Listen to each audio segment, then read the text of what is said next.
So system of particles, very long chapter. We have been doing. In between, we spent 2 weeks on Neet question paper.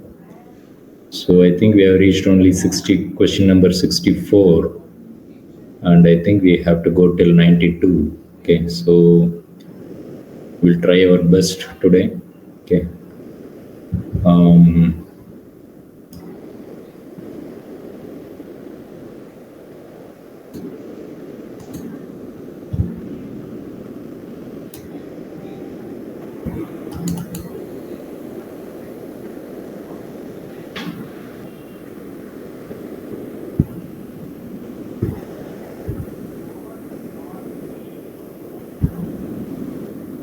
Okay, I think 64 we have done. I have to go to 65.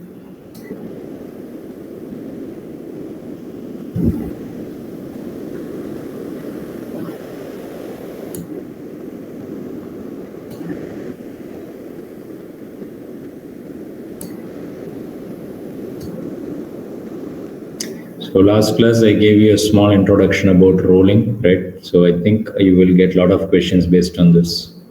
Rolling means rotation and linear motion, right? So that means you will have linear kinetic energy and rotational kinetic energy. So far you must have seen only the sliding problems. Okay, here sometimes you will see rolling problems. So that means rotational energy means you have to do half, instead of half mv square, you will be taking half I omega square.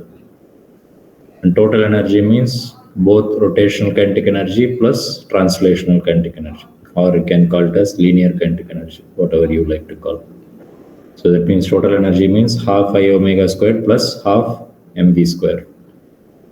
Okay, so go through this. As I've been telling you, you should have gone through this. Okay, so if you have any doubts, we can discuss that. Radius of gyration, I hope you went through it. Okay.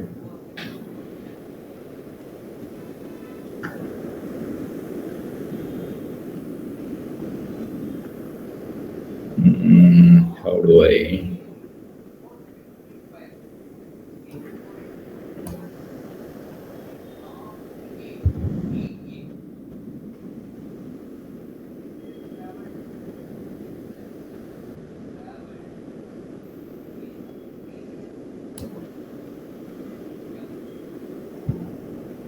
Okay.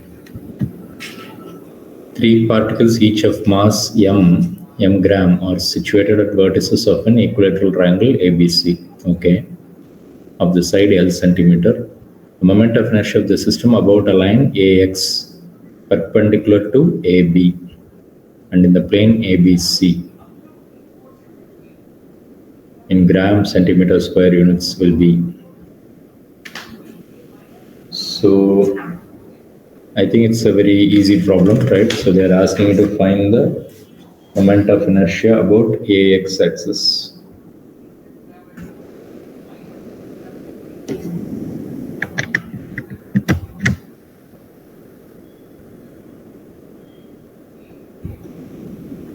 So that means about this axis they are asking.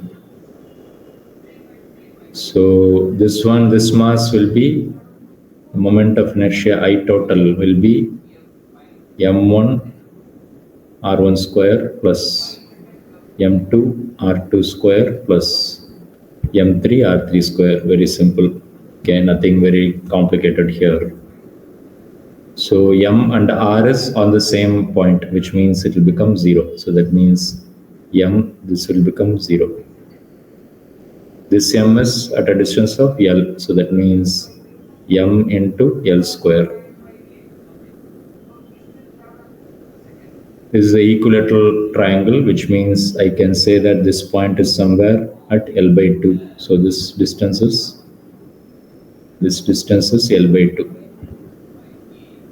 That means this mass is at a distance of L by 2. That's all. Very simple. Nothing very difficult. So this goes away. So it will become ml squared 1 plus 1 by 4, which is 5 by 4. So I think this is your correct answer.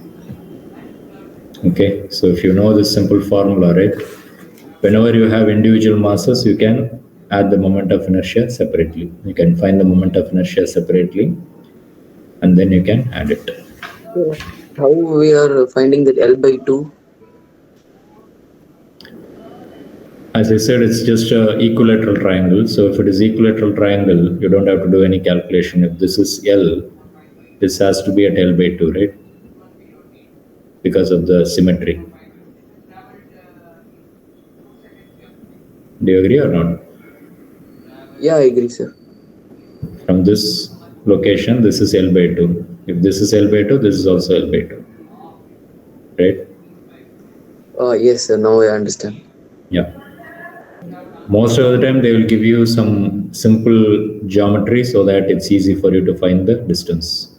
Okay. They will not give you much complicated geometry. Yeah, just checking whether you know the basic formula for moment of inertia and do you know how to apply them in a situation like this. Okay. So they are not checking your mathematics knowledge, but maybe in a JE type of problems it might be a little more mathematics intensive problems. Meaning you should know physics and you should know mathematics very well. Only then you can solve it. In NEET, I would say it's mostly they check only with the physics part. Okay, whether you are comfortable with the physics solving. Mathematics, if you know the basic multiplication, division, a little bit of small integration, differentiation, vector algebra a little bit, I'm sure you can do it.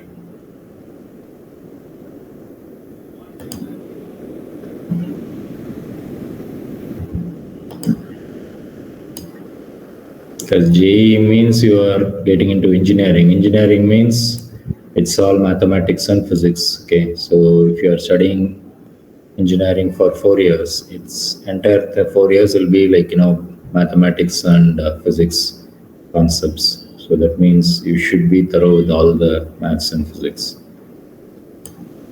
But for NEET, I would say they don't bother you with too much of mathematics.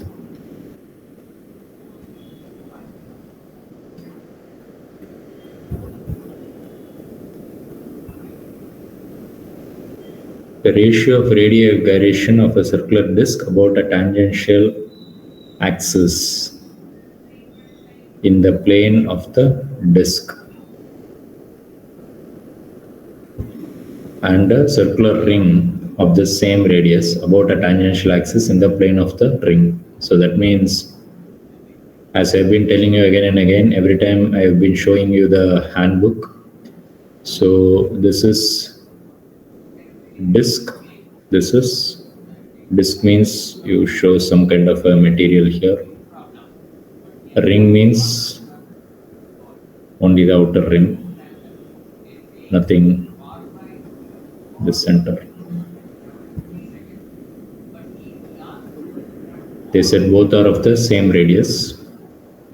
So on the plane of usually you will take it perpendicular to the plane. So you'll take this as a disk and we'll take this as a moment of inertia for this point. But here, read the question carefully. They said tangential axis in the plane of the disk. Tangential means just touching the same. So that means I am going to get rid of this one. So this is where it becomes slightly confusing. So tangential means you should know that it is here. It's not here because this is not tangential. However, only if I know this, I can find this because we studied something called parallel axis theorem. So that means I is equal to I center of mass. You can say IG or ICM, right? Some books will say IG, some books will say ICM, center of mass. This is center of mass plus mr squared. I center of mass here, anybody remember? I think it was mr squared by 2 for the perpendicular plane. This will be mr squared by 4. Go back and check in the handbook. Okay. mr squared by 4 plus mr squared. That means 5 by 4, 4 plus 1, 5, 5 by 4 mr squared. That is for the disk.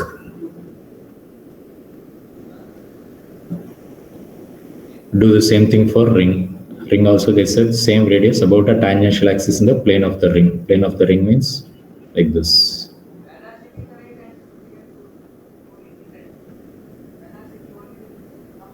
So if I want the moment of inertia here, I see m plus mr squared. Actually, the formula is md square. This is your distance, but here this is r, so I'm just directly writing it as mr square. I'm assuming that you are able to follow it. And for ring, for the perpendicular axis, it will be mr squared. For this axis, on the plane, it will be mr squared by 2. Go back and check your handbook.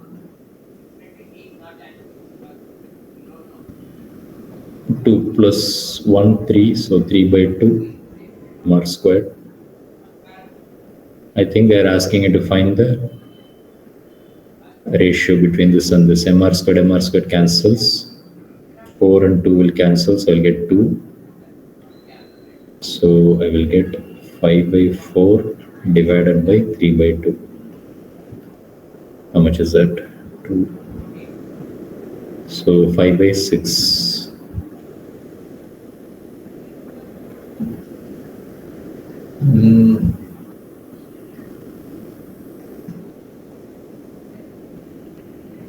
Okay, I think I made a mistake here. Ratio of radii of gyration, right? So they didn't ask you the moment of inertia. They're asking you radii of gyration, which means I have not found the radius of radii of gyration. So that means let us do one more step. Good that they didn't give me 5 by 6, otherwise I would have done the mistake of choosing that one. Okay, so don't do this kind of mistake. I am allowed to make mistakes. You are not allowed to make mistakes, right? So keep that in mind. So you have to practice. So radii of gyration means, I told you, it is like the average location. So that means mk square. So that means mk square is equal to 5 by 4 mr squared. So this is for the disk.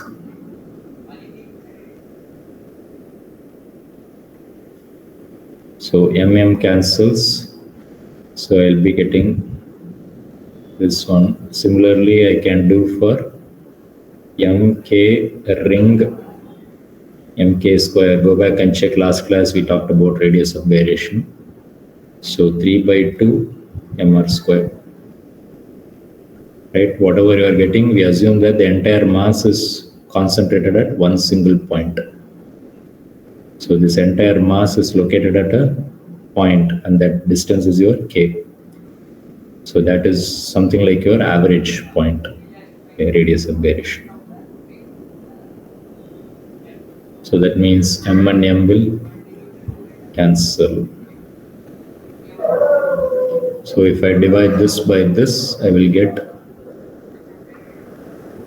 again I will get 5 by 6 and then square root. Yeah, so I think I will get k disk divided by k ring. So I will get square root of 5 by 6. So that's my answer. Okay. So that means, you see, you should know moment of inertia for a disk completely. Okay, if you study one part and if you don't study the another part, you cannot do this. And you should know how to find the parallel axis theorem. You should know the moment of inertia for a ring. You should know what is moment radius of gyration. And then if you know these 3 or 4 concepts, then you can do this problem. So you see, it's like, they make it little bit complicated, so in such a way that only if you know all these 3 concepts, you can do this problem. Otherwise, you cannot do this problem. Okay. That's why I keep on saying, you have to study each and every concept thoroughly, right? This is not like, I can leave it in choice. That's not going to, help you, right? There is no choices here. So everything you have to study.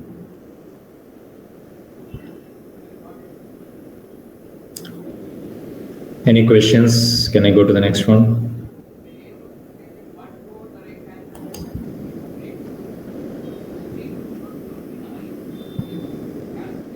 Again, this is considered to be slightly difficult chapter. That's why I'm spending a lot of time. So understand that and cooperate well, study well then and there.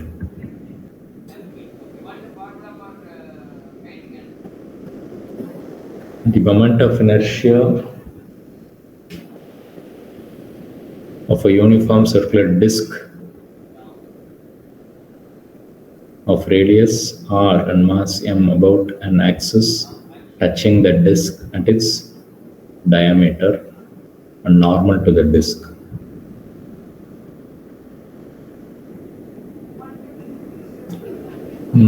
Touching the disk and its diameter. So the disk is like this. So you have material in this quickly. And I know that the moment of inertia about perpendicular axis like this will be I is equal to, anybody?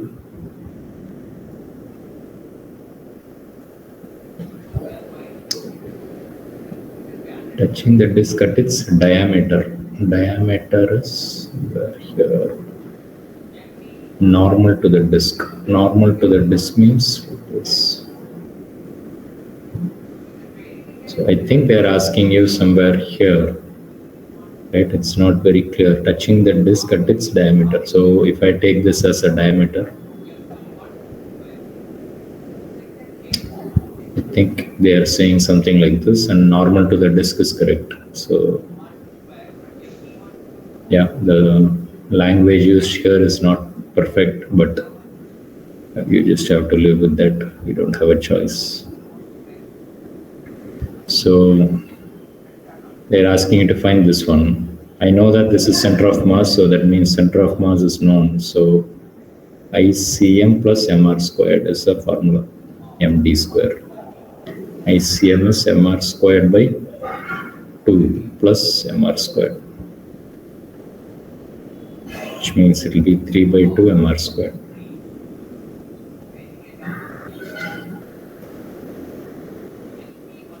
Okay. Looks like in the PDF file, the solution is given wrong. You can take down this. If you see any other understanding of this, we can, discuss that. Okay, this is what I understand. Any doubts? Anybody? Everyone following everything? Again, I'm going very slow. Okay, so you have to clarify your doubts.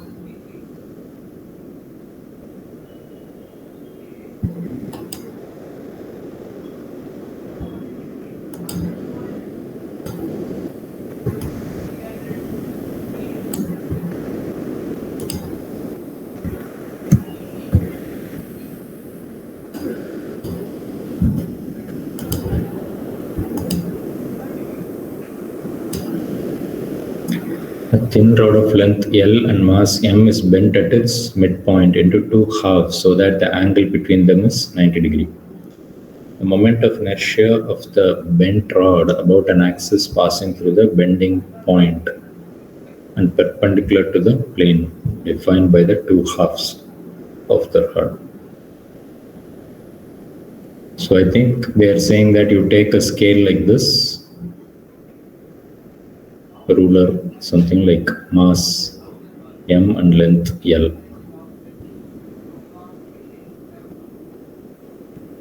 You should know immediately that if I take the moment of inertia of this point, it is ml squared by, anybody? 12. 12, very good. About this point? ml squared by 3. Okay, very good. So that means these are all basic things you should know. Without this, you cannot do this properly. So that means they are saying that it is bent at the center point. So that means it is bent something like this. Again, the language is very hard to understand, what they are saying. But, as you keep practicing it, I'm sure you will get the idea. Into two halves so that the angle between them is 90 degrees. Okay, so like this. Moment of inertia of the bent rod about an axis passing through the bending point and perpendicular to the plane. So perpendicular to the plane means like this. Okay. So that means according to perpendicular axis theorem, if I know this point and this moment of inertia, if I know Ix and Iy, then this is nothing but Iz. So Iz is equal to Ix plus Iy. Very simple. So if you get the idea, you see it's a very, very easy problem. If you don't get the idea right, reading the paragraph and getting the idea is the difficult part. Once I get that, I would say, oh, I know this formula, I know this formula. That means it's a easy problem. Until you get this idea, it is a difficult problem. That means look at this. If I take this Iy for this rod, this is at the edge. Okay, you can ignore this small part. So this is at the edge, which means I have to use ml squared by 3. Similarly, for Ix, this is the edge part of this. So that means for the blue part, the moment of inertia is here. But the red part is here. So that means you have to add them. Actually, it's not perfect because this part it's kind of double, but we are kind of considering that it is a very small region. Okay, anyhow. But don't forget now it's not m, it is m by 2 because this half is m by 2. The length is also L by 2. Okay, don't forget that. So this is L by 2 and the mass is also m by 2. Similarly, this length is L by 2 and mass is also m by 2. This is where many of you will make mistakes. You will still take it as m and L, which is wrong. So that means here I will say the formula is ml squared by 3. But here when I am writing it here, I have to be very careful. It's not m, it is actually m by 2. It's not L, it is L by 2. The whole cube, whole square, divided by 3. Again, I am repeating, please listen. 90% of the students will make mistakes here. Okay, so this is a formula, but this is the applying in this particular situation. Or sometimes they will take m by 2, but they will forget to take L by 2. So write the formula separately and write this one separately so that you know what you are doing. After that, it's very simple. ml squared divided by, I think it will be 4 into 3, 12, 12 into 2, 24. I think you'll get the same thing over here. Ix will also be same, which means it will be ml squared by 12 plus ml squared by 12. Sorry, 24.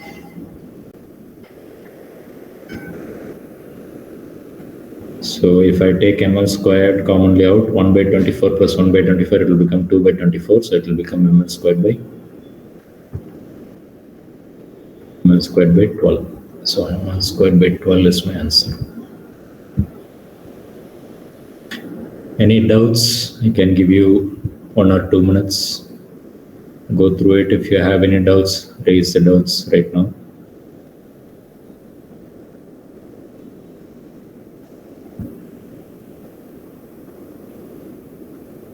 I want to get some water. So just go through it. I will be back in a minute.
Can you folks hear me? Am I still connected? Hello? Yes, sir. Can you hear me? Okay. I thought I got disconnected.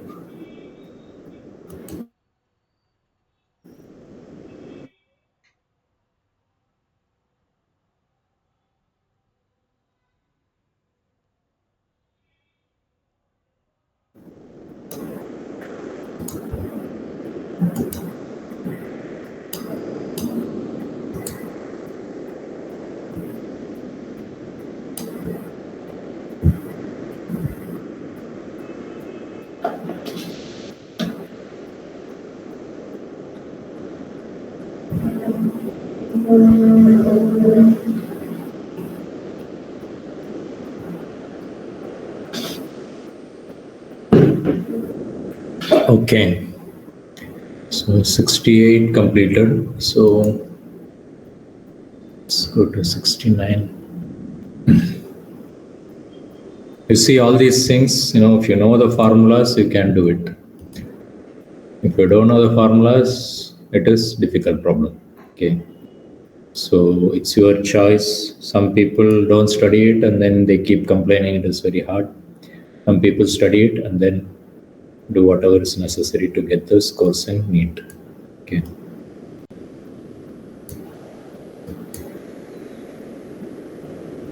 As we have been telling you, most 90% of the students, I'm sure, they will score very well in biology and chemistry. But most of them will have trouble only with the physics. So physics is your winning edge. So only if you are, thorough with physics, you can compete with the rest of the crowd or the top competitors.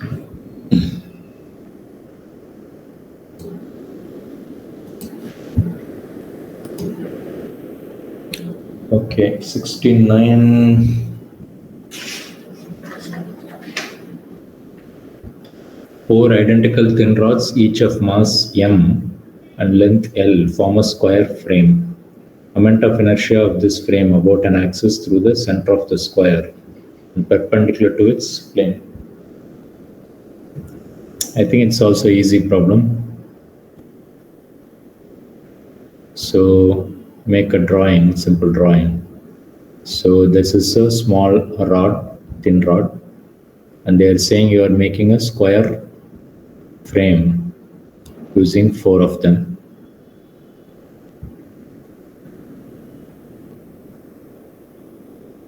Right? So read carefully, perpendicular to its plane. So at the center, and then it is perpendicular to the plane. So like this. So you have to imagine that this is a 3-dimension. So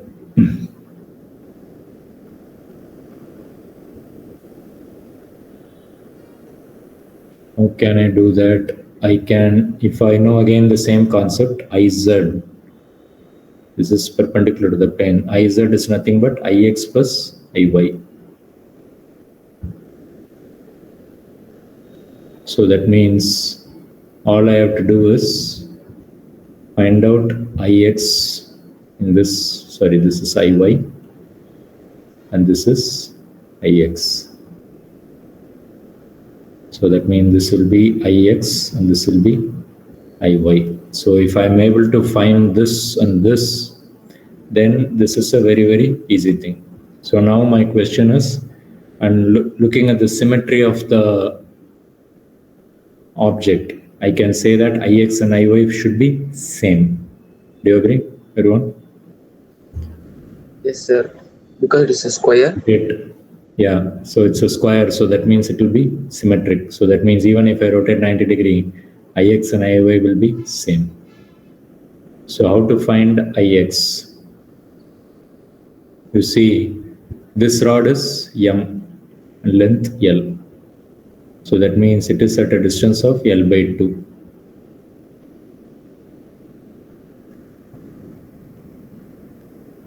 So I can find the moment of inertia of this rod with respect to this axis. The same thing will be applicable for this, which means I can multiply by 2. And then if you take this rod, it is passing through the middle point. Middle point means, just now we studied in the previous problem, ml squared by 12. So listen carefully. Let me call this as A, B, C, D. So that means for this B rod, I can say it will be M, instead of mr squared, it will be m L by 2 the whole square. And then as I told you, it's same for D. So that means B and D are similar. That means I can say multiply by 2. Okay, so if you want, I can write it as for B and D. But don't forget, we have done only for B and D. Now you have to do it for A and C. But A and C, it's different. I cannot do mr squared by 2, because if I do mr squared by 2, that will be for Iy. Right now I am calculating for the Ix. That means this is the rod, and then it is passing, the axis is passing through the center, which means ml squared by 12. So ml squared by 12. And that is for A. Similarly, I have to do it for C, which means multiply by 2. So I would call this as for A and C.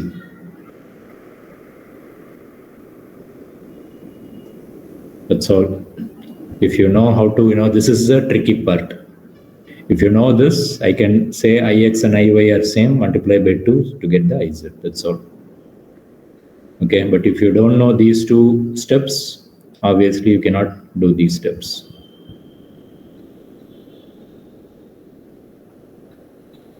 So ml squared is common. I can keep it outside. Here I'll get 4 and here 2. So I'll get ml squared by 2.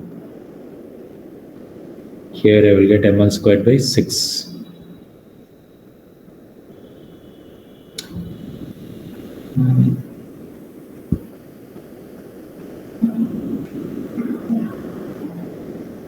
Any answers for this? ml squared will be commonly taken out. So 6 will be the LCM. So 3 plus 1. 4 by 6.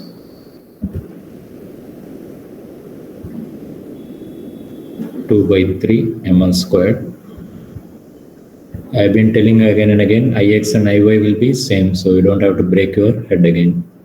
So that means it will be 2 times 2 by 3 ml squared, which means it will be 4 by 3 ml squared. 4 by 3 ml squared. That's my answer. Okay. Drawing is very important, and understanding that B and D we will use slightly different method, and A and C you will use the direct formula method. Okay, so this is where most of you will make mistakes. So if you have doubts, please raise your doubt.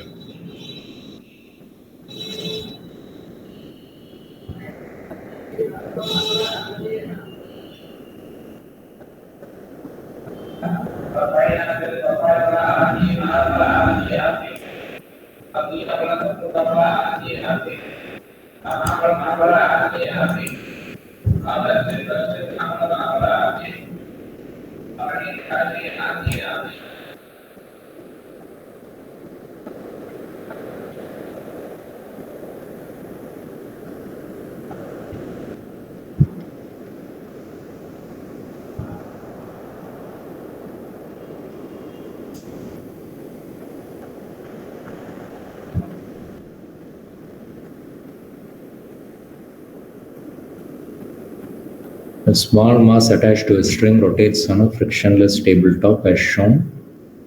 If the tension in the string is increased by pulling the string, causing the radius of the circular motion to decrease by a factor of 2, the kinetic energy of the mass will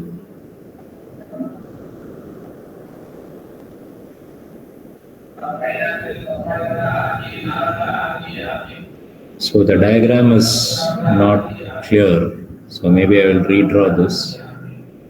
So you have a board like this and you have a hole like this. Through the hole you have inserted a small thread. You can try this in your home. You can take a small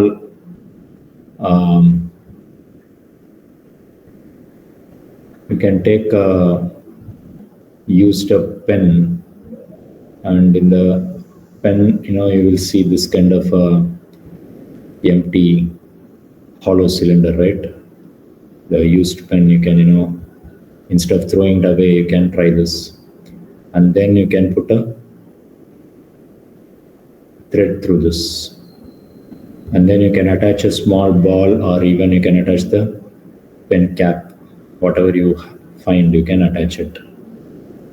And then you keep this length a little bit higher and you spin it. You can spin it, right? And as you are spinning it with your other hand, here you will be holding this. With your other hand, if I pull this over here, right? If I pull it, what will happen? This radius will decrease.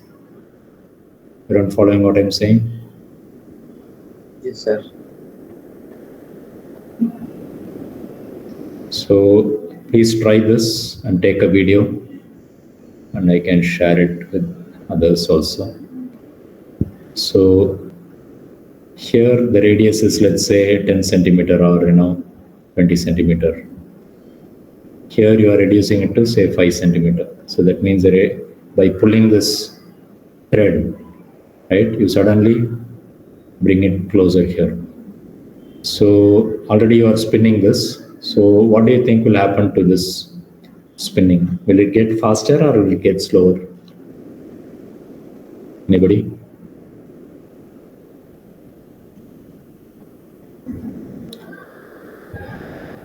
No answers? Sir, I think it is slower. Slower? Okay, I will give you a clue. Angular momentum is conserved or not?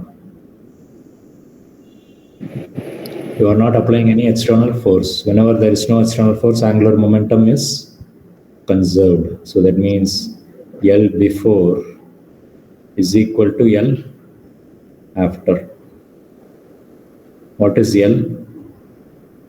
Mass into velocity, or I into omega. So I1 omega 1 is equal to I2 omega 2. I is nothing but m r squared.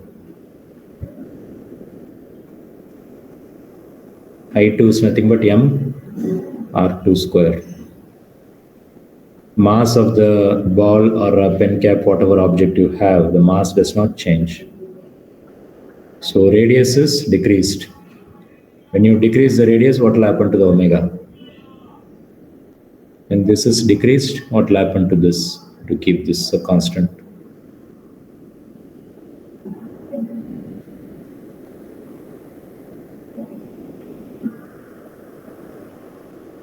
Vedant Tungringla.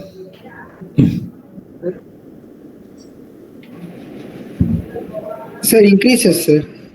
Omega will increase, yeah. So that means when radius decreases, omega should increase. So as r decreases, omega increases. Okay. Again and again and again and again, they will keep on asking this question, right? So if you understand this correctly, you can score very well. Okay. This is what they have confused you with, they are not shown the diagram. The diagram is horrible, right? It's not correct. So this is how the diagram should be. Okay. However, they kept a small twist here. They did not ask you the omega. I think they're asking to find the kinetic energy. So the tension in the string is increased by pulling the string, causing the radius of the circular motion to decrease by a factor of 2. The kinetic energy of the mass will be. So that means decreased by a factor of 2. So that means R is decreased by a factor of 2. So listen carefully. R2 becomes R1 by 2, the whole square.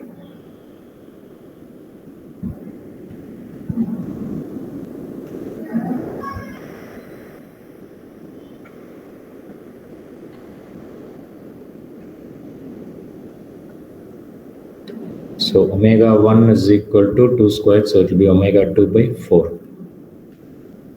So this is the relationship I have to carry it over here to find the kinetic energy. Kinetic energy of the mass, we are talking about rotational kinetic energy, not linear. So that means it's not half mv square, it is half I omega square. So kinetic energy 1 is equal to half I1 omega 1 square. Kinetic energy 2, half I2 omega 2 square. Half m r1 square omega 1 square.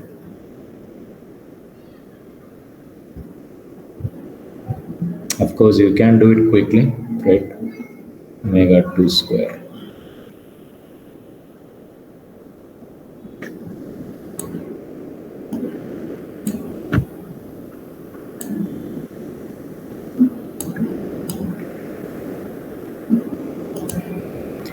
What else can I do? So basically I need to find the relationship. So I know that kinetic energy will increase because of course the moment of inertia will decrease. So if I divide this,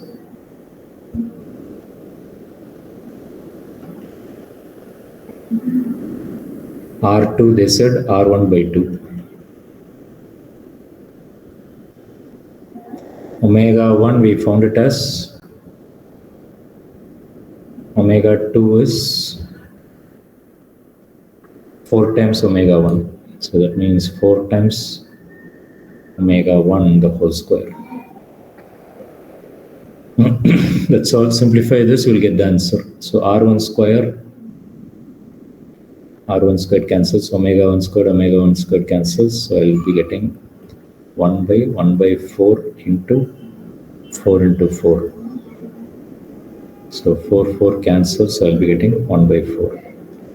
So kinetic energy 1, here also you should be careful. Kinetic energy 1 divided by kinetic energy 2 is equal to 1 by 4. So that means kinetic energy 1 is equal to kinetic energy 2 divided by 4. Or you can say kinetic energy 2 is 4 times kinetic energy 1. So that means kinetic energy has become increased by factor of 4.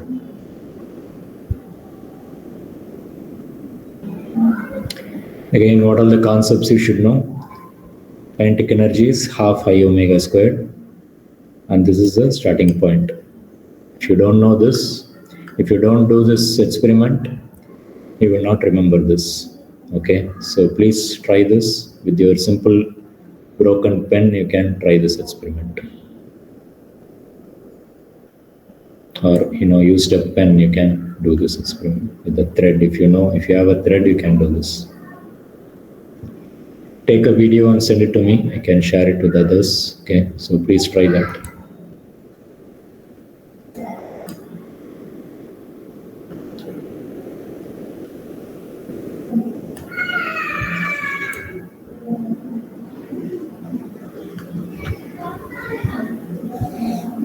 Okay.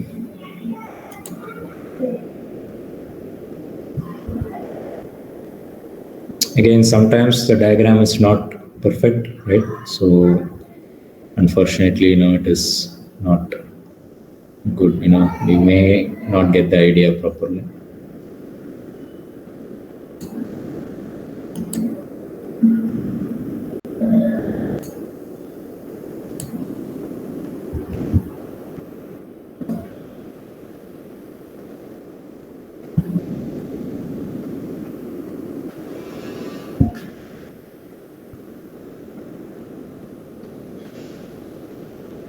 Okay.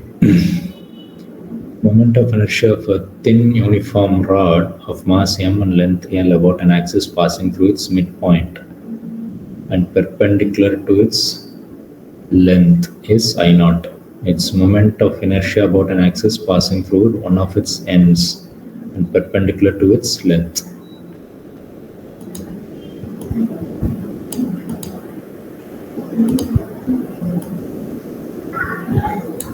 So this, they are given it as I naught. That means this is about this point. I can use parallel axis theorem. Okay, very simple. Nothing very difficult here, right? Moment of inertia about this is nothing but they are given it as I naught. So if I want I can say I naught plus m d square.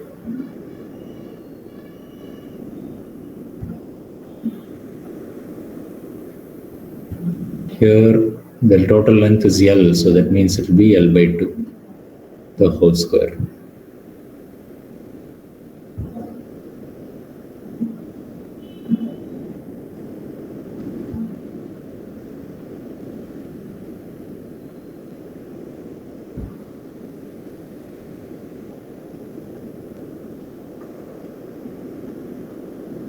I think it's options are not correct. This is like, entire thing divided by 4. Okay, so it's a printing error. You can correct it. This is divided by 2. So ml squared by 4 will be this one, this option. Okay. Absolutely nothing difficult here. If you know the formula, you can do it.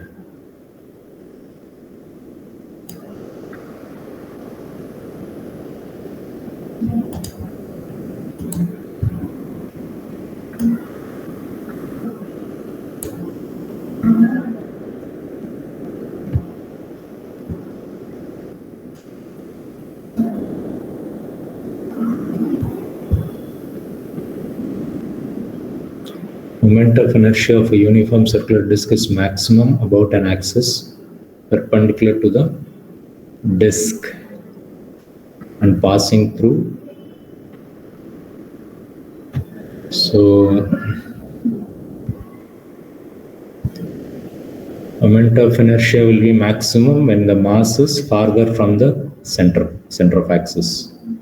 So if I consider something like a disk like this will be less. If I pass it through the center, this will be less because masses are closer to the center. If I put an axis here, the masses are very far away from the axis. So I think B will be the correct answer. C, D, A, all these things are closer. So that means if I take a point B here, then this will be having the maximum. You can also think from the formula M. This is I center of mass. So that means the moment of inertia here I is I center of mass plus md square. That means farther you go from this point, you will get the higher moment of inertia. So that means B is the correct answer. So B is the correct answer in this one.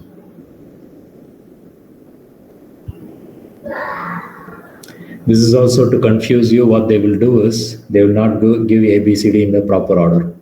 Everything, to make you, cause some errors, they will confuse this. So the correct answer is B, which means you have to choose this one.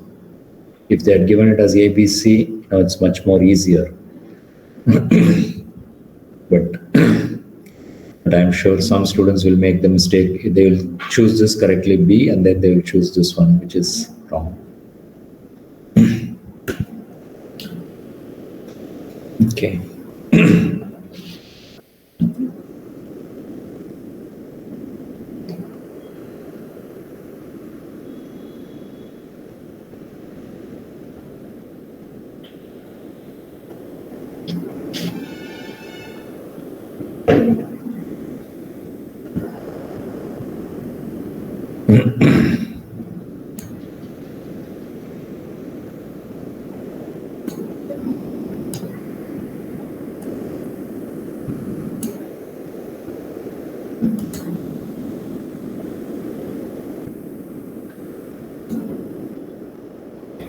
ratio of radii of gyration of circular ring and a circular disk of the same mass and radius about an axis passing through their centers and perpendicular to their planes. So I think we saw something very similar to this earlier, so I'm going to leave it to you. You can try this yourself. Okay. Only thing, instead of on the tangential point, it is on the center. So try this yourself. If you have any difficulty, we can always come back.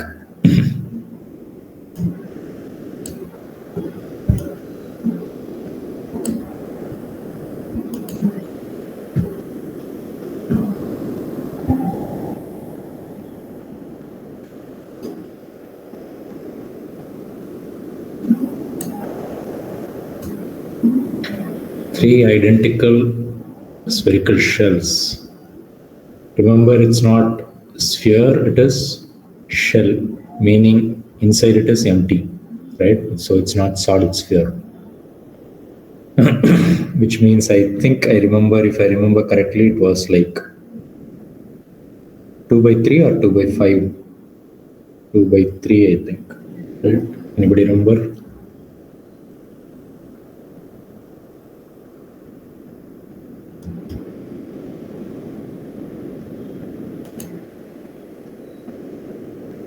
Nobody remembers moment of inertia of a spherical shell?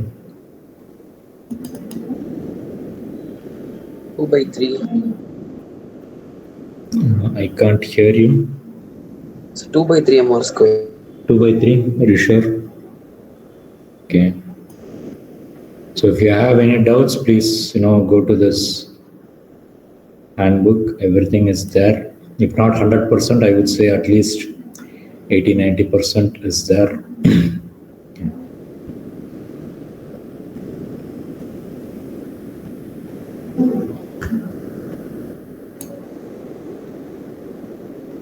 Yeah, so 2 by 3 is correct. Solid sphere is only 2 by 5. Yeah, all right. And this is 3-dimensional symmetry. So Ix, Iy, Iz, all the 3 will be same. So this is also confusing for some of you.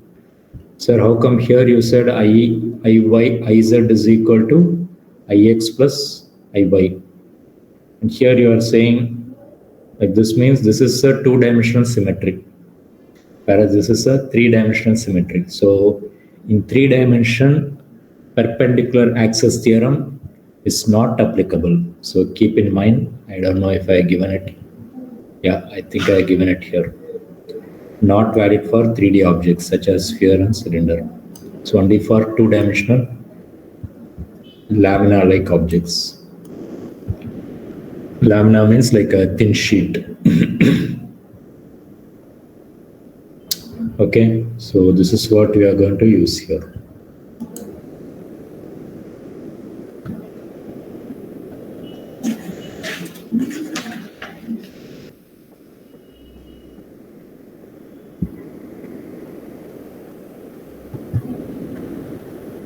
Each of mass m and radius r are placed as shown. Consider an axis of xx dash, which is touching the 2 shells and passing through the diameter of the 3rd shell. Moment of inertia of the system. So for this one, I have the direct formula, which is 2 by 3 mr squared. Okay, no doubt in this. But now look at this. I know about this axis, it is 2 by 3 mr squared.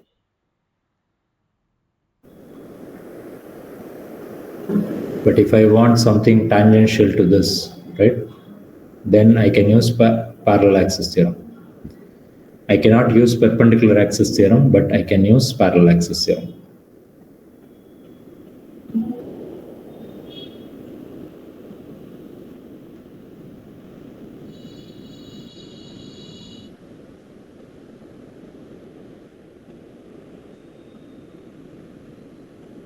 So this will be 3 plus 2, 5 by 3. So for this sphere about this xx dash axis, it will be 5 by 3 mr squared. Same thing for this one. So that means moment of inertia about, for this sphere it will be I2, which is 5 by 3 mr squared. For this one it will be I3 5 by 3 mr squared. Add all the things, you will get the answer. So I is equal to I1 plus I2 plus I3. Any quick answers? 2 plus 5, 10, 10 plus 2, 12. So we'll get 12 by 3 mr squared.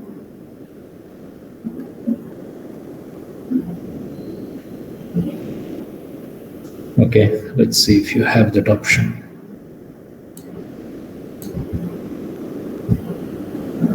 Yeah, 4 mr squared is there, so C is the correct answer.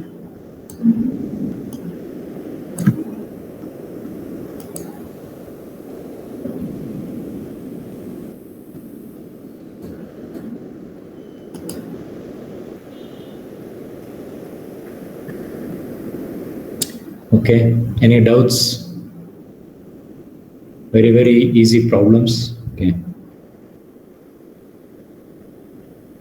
Nothing very difficult there.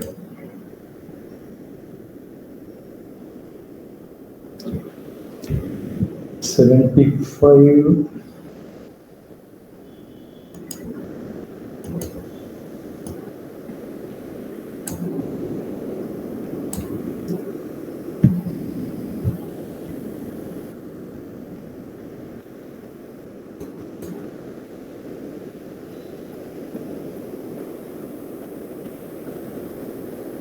From a disk of radius r and mass m, a circular hole of diameter r, whose rim passes through the center, is cut. What is the moment of inertia of the remaining part of the disk about a perpendicular axis passing through the center? As I always say, understanding what they are given is the first part. This is the difficult part. Once you know that, it is very, very easy.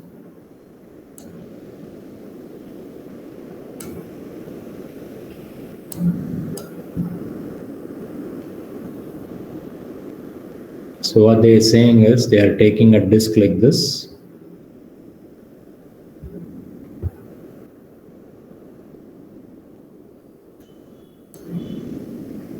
and then they are cutting out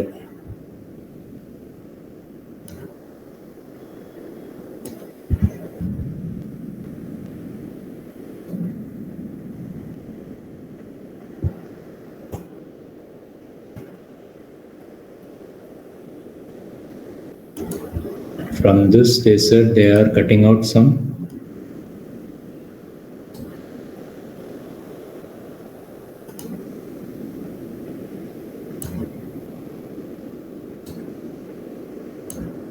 another circle which is of diameter r, not radius. So this is radius is r and this is diameter. So that means they are cutting out this one.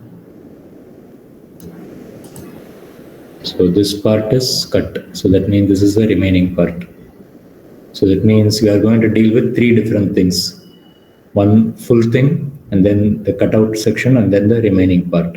So only if you understand that we are dealing with three different things, you will understand what we are talking about.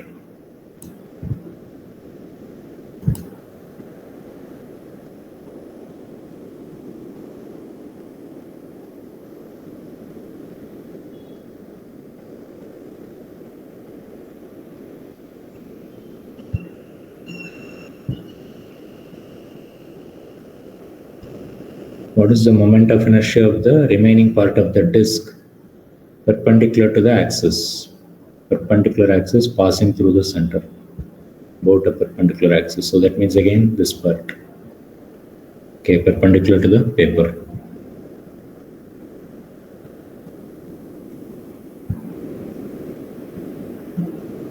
Again, very simple. I know for this disk it is nothing but I is equal to mr squared by 2 for the disk.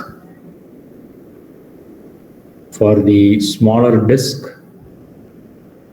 I know it will be r by 2 this radius. So moment of inertia here, I will be, okay, this is where we'll make a mistake.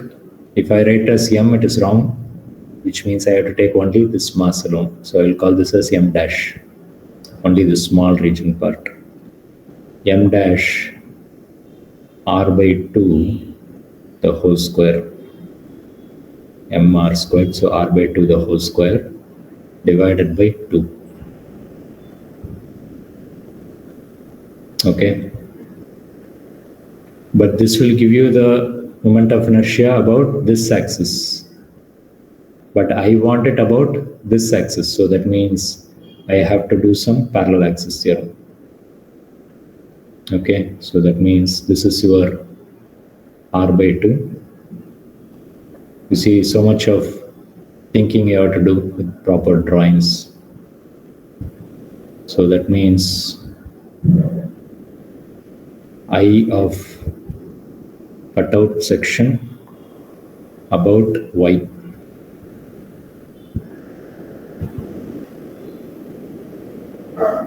Or z, let's call this as z axis.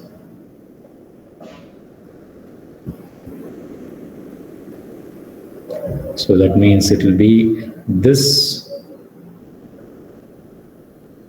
plus this mr squared. So that means m r by 2 the whole square.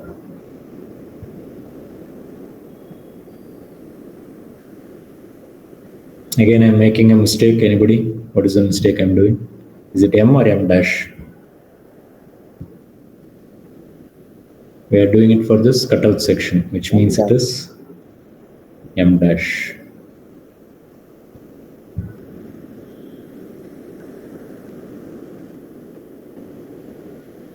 Anybody, any idea how to find m dash? As the area increases, the mass will also increase. Do you agree? Because this is something like a lamina, not a 3D object, it's a 2D object. So as area increases, mass will also increase. So I've given you the clue. Anybody, how to do this m dash?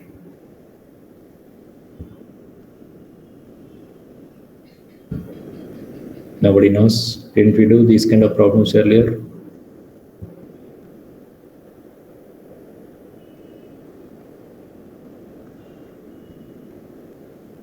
Pi r squared. So for pi r squared, the total mass is m. How much it is for pi r by 2 the whole square? That's all. Very simple. Ratio and proportions.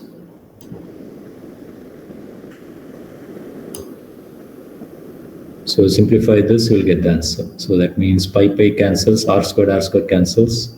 So I'll get 1 by 4, so m by 4.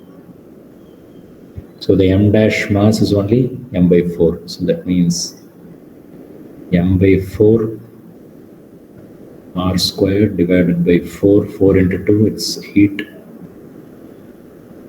M by 4 r squared by 4.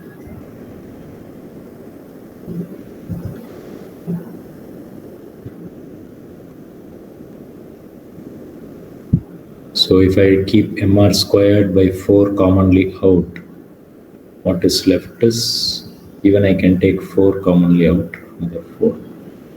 So I'll get 1 by 2 plus 1, which is 3 by 2.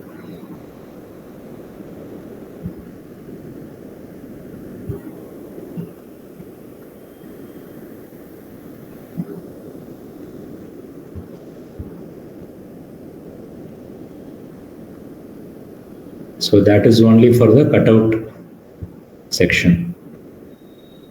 Now I have to, this is the moment of inertia for this solid disk. So that means I have to combine this and this. But don't forget, this is a cutout section. Cutout section means mass is decreased, not added. That means the moment of inertia will decrease.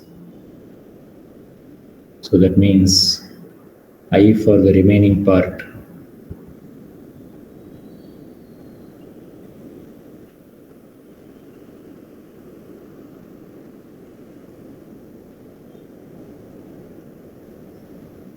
I due to the full disk minus I due to the cutout section.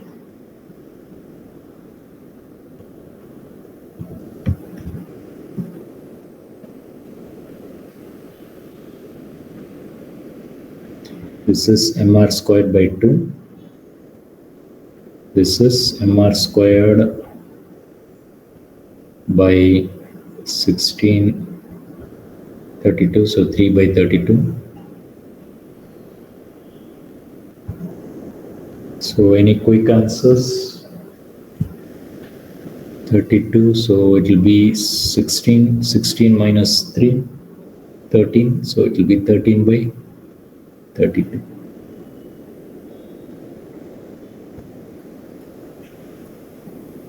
Let's see if you have anything like that. 13 by 32, yeah.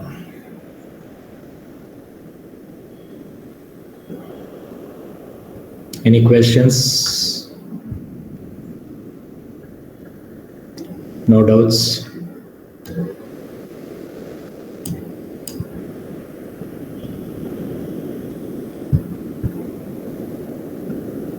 Many of you will have a confusion here. Why did you take it over here? Well, you know that the formula is only for this one, but I want the moment of inertia about this point, not this point. So this is where many of you will have a trouble or make mistakes. So understand that we have to transfer the moment of inertia to the required axis. So this is the required axis. So here also it is this axis, here also it should be the same axis. So many of you will make the mistake of not transferring this, which means you will be taking only this part, which will give you a wrong answer. Why are you subtracting this? Because this is not a positive mass, it is negative mass, meaning you are cutting out the mass. So that means this will be negative. Any doubts? Can I go to the next one? Yes, sir. Okay.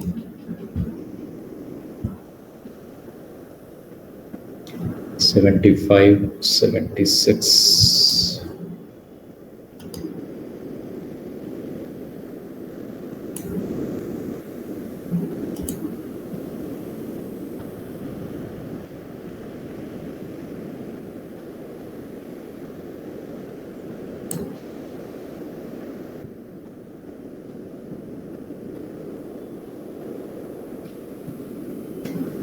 Two disks of same moment of inertia rotating above their regular axis, passing through center and perpendicular to the plane of the disk with the angular velocities omega 1 and omega 2. They are brought into contact face to face, coinciding the axis of rotation. Expression for loss of energy during this process. It may, some of you might get scared by this big paragraph, but I told you many times it's a very, very easy problem. If you have studied this, right? If you have gone through the type problems, it's a very, very easy problem.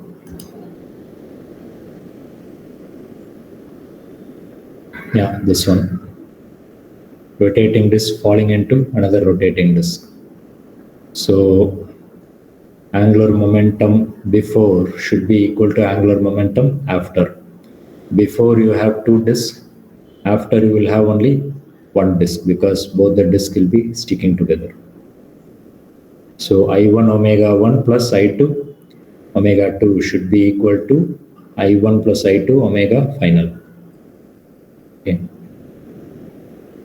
And when that happens, what will happen is the kinetic energy will decrease.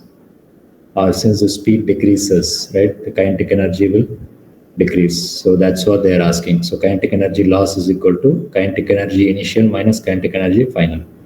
What is kinetic energy initial? Half I omega square, half I omega square. What is final? Half I1 plus I2 omega final square. That's all. So if you have studied this, it's an easy problem. If you have not studied this, obviously it's a very difficult problem. Okay, that's why in the handbook I have documented many commonly asked questions. Okay, so it's your duty to study all of them properly.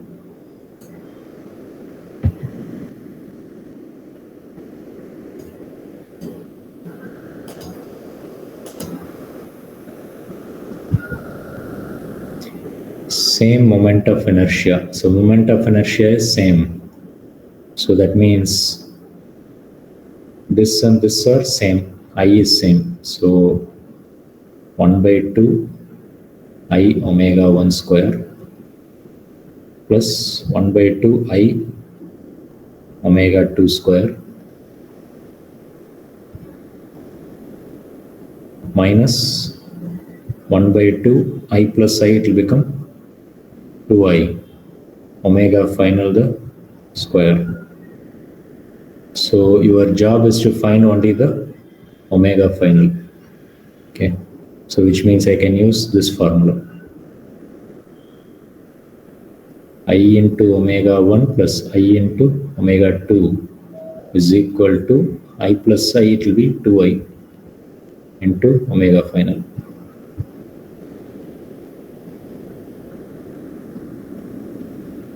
So IA cancels.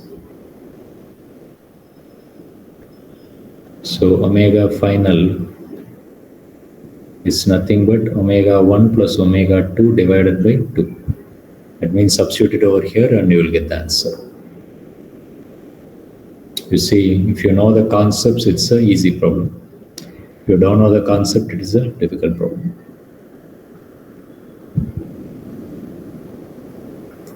So half I is common, so I can keep it outside. Omega 1 square plus omega 2 square. 2 and 2 will cancel, so what is left is omega f square. Omega f is omega 1 plus omega 2 the whole square divided by 2 the whole square. Simplify this, we'll get the answer.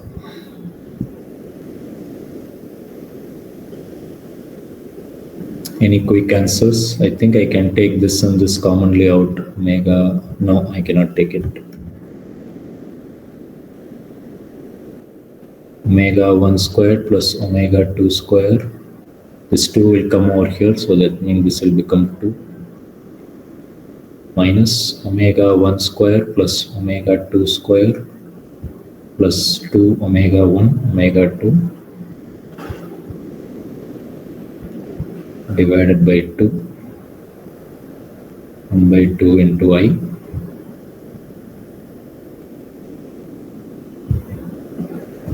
I hope I'm not making any mistakes. So this and this will reduce it to omega 1 square, omega 2 square minus this one.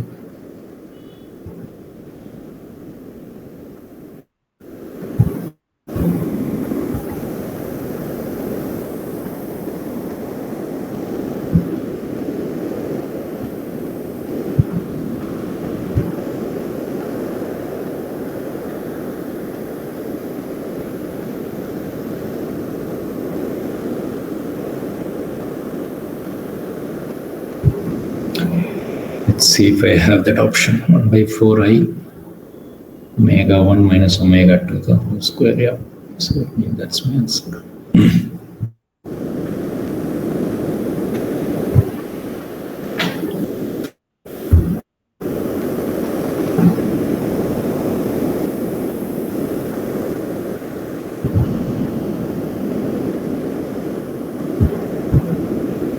Any doubts?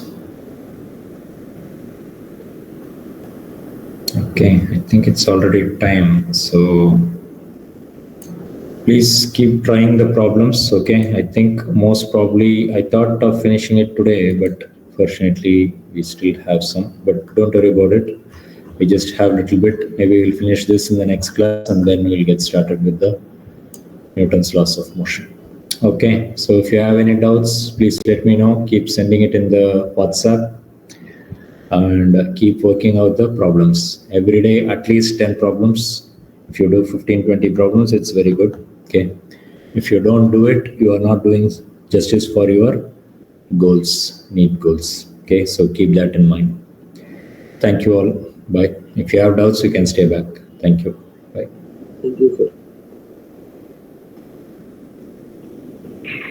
Thank you. Yeah.